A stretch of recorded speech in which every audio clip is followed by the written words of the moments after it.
ఎంతో పచ్చగా నిగనిగలాడే మా బెండతోట అయితే ఇక కథం అయిపోయిందండి. ఎందుకంటే ఇక ఇలా ఉంది ఏంది అనుకుంటున్నారా, దీంట్లో మాత్రం రూటర్ అయితే వేయించినామండి. ఎందుకంటే ఈ కట్టెలు ఉన్నాయి కదండి, ఇవన్నీ మంచిగా చిన్న చిన్నగా చిప్స్ లాగా అయిపోతాయండి. రూటర్ వేసిందంటే చిప్స్ లాగా అయిపోతే ఇవి మళ్ళీ ఇదే భూమిలో ఉండి భూమికి అయితే సారవంతంగా మంచిగా బలాన్ని అయితే ఇస్తుందండి. అందుకోసం అయితే రూటర్ వేయించడం వల్ల ఇవి ఎందుకు రాలేదంటే కొంచెం పదన ఉందా అండి, భూమి లోపల కొద్దిగా పదనం ఉండడం వలన ఇవి మొత్తం బయటికైతే రాలేకపోయినాయి. అయితే ఇది వేసినాక మొత్తం గాలి గాలి అయిపోయి ఆరింది కదా, ఈ ఆరిన దాన్ని మళ్ళీ ఒకసారి దున్నడమా లేదంటే మళ్ళీ రూటర్ వేయించడం అనేది చూస్తామండి. ఇదైతే కొత్త ప్రాసెస్, ఈసారి ఇట్లా చేసినాం. ఎందుకంటే ప్రతిసారి పీకడం అయితే జరిగేది కదా, పీక్కుంటా మళ్ళీ గింజలు అయితే పెట్టేది కదా, ఇప్పుడైతే ఇట్లా చేస్తాం. దాంట్లోనే పాట అయిపోతుంది అన్న దాని మీద దీనైతే మొత్తం ఇగో ఇలా మొత్తం రూటర్ అయితే వేయించినాం. దీన్ని మళ్ళీ ఒకసారి రూటర్ వేయించిన తర్వాత తుక్కు అవుతుందా మళ్ళీ లేకపోతే ఏరడమా దీన్ని మళ్ళీ వీకడం అనేది మళ్ళీ నెక్స్ట్ వీడియోలో చెప్తా. ప్రజెంట్ ఇది అయితే కొత్తగానేనండి, ఎందుకంటే ఏదో ఒకటి కొత్తగా చేయాలనే ఉంటుంది నాకైతే ఎప్పటికీ. మా సారు కూడా అన్నాడు ఇంట్లో ఈసారి ఇట్లా చేస్తే పాట అవుతుంది, మంచిగా బలం వస్తుంది భూమికి అనేసి ఈ ప్లాన్ అయితే వేసినాం. ఈ ప్లాన్ మరి ఎంతవరకు సక్సెస్ అవుతుందో చూడాలి. ఇక సొరకాయ గింజల గురించి చెప్పాలండి మీకు. అసలు సొరకాయ గింజలు అయితే ఈసారి వేస్ట్ సీడ్ అయితే మేమైతే తీసుకున్నాం.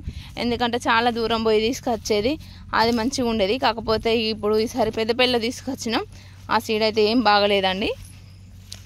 అన్నీ చిన్న చిన్నగానే ఉన్నాయి కాయలు, బాగా అయితే కాయట్లేదు.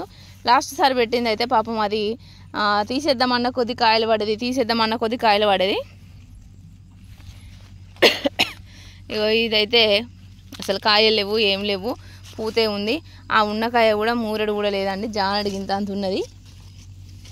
ఒక పిందె అయితే కనిపిస్తుంది మీకు చూపించడానికి, 2 పిందెలు. ఇవి చిన్నగానే ఉంటుందండి, కాయ సైజ్ అయితే అసలు పెరగట్లేదు. ఇది మార్కెట్లో కూడా పోతలేదు. దీన్ని ఒక 5 రూపీస్కి అడుగుతున్నారు ఎవరైనా బయట కొనేవాళ్ళు కూడా. చాలా చిన్నగా సైజు ఉండటం వల్ల ఇక అందుకే నాకైతే ఈ సీడ్ కూడా నచ్చలేదు. అంత తొందరగానే కోసలు ఇట్లా అయిపోతుంది. ఈ సీడ్ అయితే నచ్చలే. వీటి మొత్తం తీసేస్తా అండి, ఇవన్నీ మొత్తం తీసేసిన తర్వాత మళ్ళీ దీనికి నేను వినాయక సీడ్ అయితే పెట్టుకుంటా. ఇక బాటిల్గా ఉండంటే ఇక బాటిల్ అంతా కూడా లేదండి, మరీ గింత చిన్నగా ఉంటే మార్కెట్లో మనం ఏం అమ్ముకుంటామండి, రైతుకు కొంచెం ఎక్కువ కాస్తున్నాయి కదండి లాభం. ఇక చూడండి ఇది ఏమంటుందండి, దీనికి 5 రూపీస్ కంటే ఎక్కువ ఇవ్వట్లేదు. ఇక అందుకోసమే నేనైతే ఈ సీడ్ అయితే కంప్లీట్గా తీసేస్తా. దీన్ని కాపాడుకోవాలని ఇంట్రెస్ట్ కూడా ఏం లేదు నాకు. ఇక చూడండి మరి ఇంత చిన్నగానే ఉంటుంది.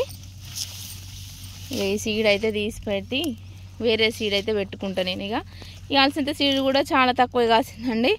అంత మంచిగా పూత అన్నీ ఉంటాయి కావచ్చు అనుకున్నాం, కానీ ఇక పూత లేదు, ఏం లేదు. ఇక చెట్లు అంత ఎట్లనో ఉన్నాయి ఈసారి. ఎందుకు వాతావరణం బాగాలేదా మరి ఏంటా అనేది ఏం అర్థం అవ్వట్లేదు. ఏ చెట్లు చూసుకున్నా కానీ ఏం ఉసులు కొట్టట్లేదు ఈసారి. ఇక వీటికైతే పూతే లేదు. ఇక తోటకూర చెట్టు కూడా మొత్తం పూతకు వచ్చింది. ఇక తోటకూర అయితే వెళ్ళదు, ఎందుకంటే పూతకు వచ్చిన తర్వాత చెట్టు అంతా మళ్ళీ మధ్యలో కోసేసిందంటే మళ్ళీ కాస్తుంది మంచిగా. ఆకులు అయితే మంచిగా నీట్గా వస్తాయి. ఇగో ఇలా ఉంది.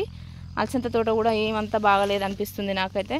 ఇక అలసంద చెట్లను కూడా తీసేస్తాం. ఇక ఆ బెండతో పాటుగా ఇవి కూడా తీసేసుకొని మొత్తం ఇక్కడ స్టార్టింగ్ నుండి అక్కడ ఎండింగ్ వరకు మొత్తం బెండసాలు వేద్దాం. ఇక బెండసాలు వేస్తే ఎండాకాలం మంచిగా బెనిఫిట్ అయితే వస్తుంది. ఇప్పుడు వేయాలి, ఈ 10 రోజులలో అయితే దీన్ని తయారు చేయాలి. కానీ మరి ఇక ఏ పనులు ఎట్లయిపోతాయో. ఇక బంతి తోట అండి, ఇక బంతి పూలు అయితే ఎన్నడో పెట్టినా నేనైతే. దసరాకు అందుతాయి కావచ్చు అని పెట్టిన. ఇక దసరా వేయింది, దీపావళి వేయింది, ఇక సట్టి వచ్చింది. ఇక మల్లన్న దేవునికి అయితే అందలాగా ఉన్నాయి పువ్వు అయితే చాలా పెద్దగా ఉన్నది. ఒక్కొక్క పువ్వు పెద్దగా ఉంది, ఒక్కొక్క పువ్వు మరి చిన్నగా రిక్క బంతి పూలే అయిపోయినాయి. ఇక వీటి కోసం అయితే ప్రత్యేకంగా ఇక మేము బోనాలు పోసుకునే రోజు అయితే తెంపుకొని అయితే పోతాం. ఇక ఇవి అయితే కొన్ని ఉన్నాయి బంతి చెట్లు. ఇక ఇలా ఉందండి మా తోట పరిస్థితి అయితే. ఈ అలసంద చెట్లు బెండ చెట్లు మొత్తం కంప్లీట్గా తీసేసుకున్న తర్వాతనైతే ఇది మొత్తం క్లీన్ చేసుకుంటాం. ఇక పొలం చూడండి, మా పొలం మొత్తం వాటర్ అయితే వారింది, వాటర్ వారి మొత్తం కాయలు అవుతుంది. ఇక నాటు కూడా త్వరలో ఇంకో 10 రోజులలో నాటు అయితే పెట్టుకోవాలి. ఇక ఆవాలు కూడా పండెక్కినాయండి, ఇక ఆవాలను కూడా కోసేయాలి మేము.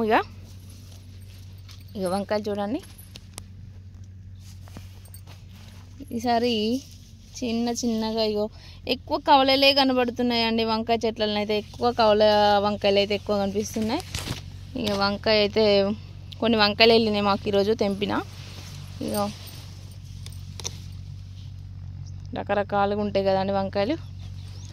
మా సైడ్ అయితే ఎక్కువ మార్కెటింగ్ అయ్యేది ఈ వంకాయ అండి. ఈ వంకాయని సార్కల వంకాయ అంటారు. ఇంకా మా మంతిన్ల నుండి అయితే మొత్తం దీన్ని గంగారం వంకాయ అంటారండి. అంటే గంగారం వంకాయ అంటే స్పెషల్ మంతిన్లో. గంగారంలో చాలా పండిస్తారు ఈ పంటను, వంకాయ పంటను. ఇదే సీడు, అందుకోసమే దీన్ని గంగారం వంకాయ అని కూడా అంటారు మంతిన్ మార్కెట్లోనైతే. ఇక టమాటాలు కూడా కొంచెం పండుతున్నాయి. అవి కూడా కొన్ని తెంపేస్తాను నేను. ఇక మొన్న ట్రాక్టర్ పోయిందండి. ఈ ట్రాక్టర్ మీద పోయినప్పుడు అసలు ఏమి వాళ్ళు చూసుకోరండి. ఇక చెట్లున్నాయి అనుకుంటే రాగానే అసలు ఆ ట్రాక్టర్ అయినా అసలు చూసుకోకుండా వచ్చిండు. ఇక పంట అయితే మొత్తం నాశనం చేసిండు. ఇక మొత్తం టమాటాలు అయితే ఇట్లా అన్నీ అయిపోయినాయి, టైర్ కింద పడ్డాయి. అసలు చూసుకోవాలి కదా అండి. వాళ్ళు చాలా పొరపాట్లు చేస్తారు. వాళ్ళు మైకులు పెట్టుకొని డిక్కులు పెట్టుకొని ఇక వచ్చేసరికి ఇక టమాటా తోట అయితే ఒక చెట్టు మొత్తం, ఇటు సాలుకున్న చెట్టు మొత్తం ఈ కాలువలో ఉండేది ఇక మొత్తం దొక్కిండు. ఇక కాయలు లేకుండానైతే చేసిర్రు. ఇక ట్రాక్టర్ అయినా అట్లా చేసిండు. ఇంకా బెండ తోట మాత్రం ఇట్లా ఉంది. ఆ బటర్ఫ్లై చూడండి ఎంత ముద్దుగా తిరుగుతున్నాయో. ఇట్లాంటివి అయితే నాకు బాగా నచ్చుతాయండి ప్రకృతి. ఇంకొకటి చూపిస్తాను మీకు, ఒకటి టమాటా చెట్టు. ఇది ఇంకొకటి వీడియో ఫస్ట్ తీసింది కూడా పెడతాను వీడియో. ఇప్పుడు సెకండ్ తీసిన వీడియో పెడతా. ఇక చెట్టు విత్తనం పెట్టుకుంటే ఇగో ఇలాంటి విత్తనం అయితే పెట్టుకోవాలండి. ఎంత బాగా వస్తుంది చూడండి. ఇదిగో ఇది మంచిగా గొల్లలే కాస్తుందండి చిక్కుడు చెట్లు అయితే. ఈ సీడ్ అయితే బాగుంది, ఎంత బాగుంది కదండి. కాకపోతే కాయ ఎందుకో అట్టిగానే రాలిపోతుందండి. చెట్టు కింద చాలా రాలి ఉంది, పూత సరిగ్గా ఆగట్లేదు. ఇగో ఈ విత్తనం అయితే మర్చిపోకుండా పెట్టుకోవాలండి. సూపర్ ఉంది కాయ. ఇక నెక్స్ట్ టైం